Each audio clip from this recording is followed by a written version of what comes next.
Leingak ki thabak khak ngairaga leiba lamdam ado chaokhatpa shukngam ngammoi haina Langthabal AC constituency ki MLA Karam Shyam na phongdokkhre. Wafam ase ngase maiba khulda leiba Radiant Club and Resort ki event venue sangabagi thoramda Langthabal AC ki MLA Karam Shyam na phongdokhibane.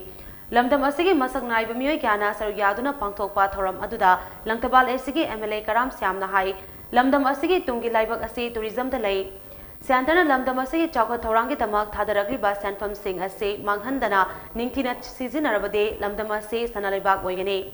Thabak ama mai pangna pangthokpada miyamgi support amade puning thogatbiba yamna mathau tai. Thabak khudingmak haugalakpa matamda awaba kaya mayoknagani awaba sing adu khangduna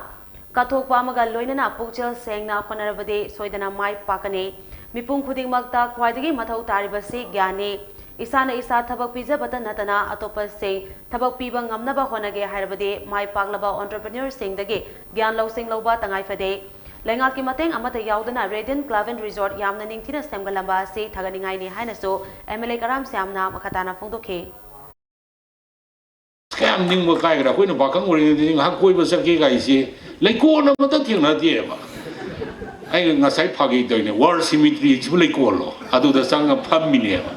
ada ngasi di pham mayam ma leire free da leiba yare adagi saage phange adagi kaino anything adum yamna khara chaokhatpa gi thag ama manipur da agang pa phana la khre hojik yamna thuba matam da aina su director da haigre tourism gi manipur da sumaina adi leiriba porching je local gi semkat liba sagal liba garden semiba kholiba se pura counter ga khoida ama khangalo aduga tourism policy ama thabak sidi tawgena bu khallaba thamoi bu sengaba honaba kallaba thabak sidi oidaba leitrabani go adom loina oiba ngaktani